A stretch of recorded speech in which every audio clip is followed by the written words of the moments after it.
નમસ્કાર દર્શક મિત્રો, @ગુજરાતમાં આપનું સ્વાગત છે। ઉત્તર ગુજરાતના સૌથી મોટા અને લાંબા સિદ્ધપુરના 7 દિવસીય કાર્તિક પૂર્ણિમાના મેળાનો કેબિનેટ મંત્રી બળવંતસિંહ રાજપૂતના હસ્તે પ્રારંભ થયો છે। ત્યારે આજે મેળાના પ્રથમ દિવસે જ મોટી સંખ્યામાં લોકો ઉમટી પડ્યા છે। મેળામાં નાની મોટી 50 જેટલી રાઇડ ગોઠવાઈ છે, જ્યારે શ્રદ્ધાળુની સુરક્ષાને લઈને મેળામાં ચુસ્ત પોલીસ બંદોબસ્ત ગોઠવાયો છે। 7 દિવસીય કાર્તિક પૂર્ણિમાના મેળામાં સૌથી વિશેષ મહત્વ તર્પણ વિધિ માટેનું છે।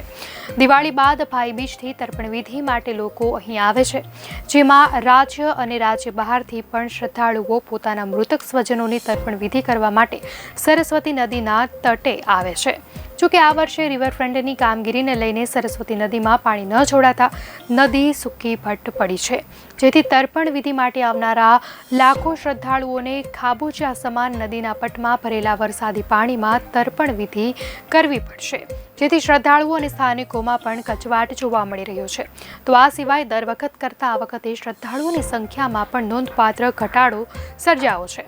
આ 7 દિવસીય મેળાની પાલિકા અને તંત્ર દ્વારા સંપૂર્ણ તૈયારી કરી દેવાઈ છે, પરંતુ સરસ્વતી નદીમાં પાણી નહીં હોવાથી શ્રદ્ધાળુઓ નદીની જમીનમાં ખાડો ખોદી દૂષિત પાણીમાં તર્પણ કરવા મજબૂર બન્યા હતા। તો આ 7 દિવસીય મેળામાં લાખો લોકો આવતા હોવાથી કાયદો વ્યવસ્થાની અને સુરક્ષાની સ્થિતિ સુનિશ્ચિત કરવા માટે દર વર્ષે પોલીસ દ્વારા ચુસ્ત બંદોબસ્ત ગોઠવવામાં આવતો હોય છે। ત્યારે આ વર્ષે મેળામાં એક નાયબ પોલીસ અધિક્ષક, 5 police inspector, 46 police sub inspector, 250 police જવાનો, 120 હોમગાર્ડ જવાનો અને 350 જીઆરડીના જવાનો સહિત 4 ઘોડેસવાર પોલીસ મેળામાં સુરક્ષાઓ પૂરી પાડશે। ત્યારે સિદ્ધપુર પ્રાંત અધિકારી દ્વારા 14 નવેમ્બરથી 20 નવેમ્બર સુધી મેળાને મંજૂરી આપી છે।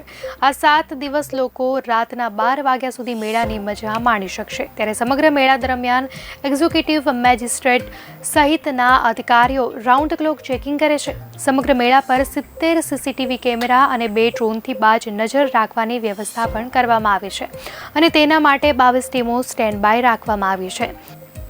ત્યારે સિદ્ધપુરના ધારાસભ્ય અને કેબિનેટ મંત્રીએ કાર્તિકી મેળાનું લોકાર્પણ કર્યું હતું। સિદ્ધપુર તાલુકા હેલ્થ વિભાગે આરોગ્યની તકેદારીના ભાગરૂપે 2 ટીમ રાઉન્ડ ધ ક્લોક ગોઠવી છે, જેમાં 5 લોકોનો સ્ટાફ હાજર રહેશે। 2 એમ્બ્યુલન્સ સ્ટેન્ડ બાય રખાઈ છે।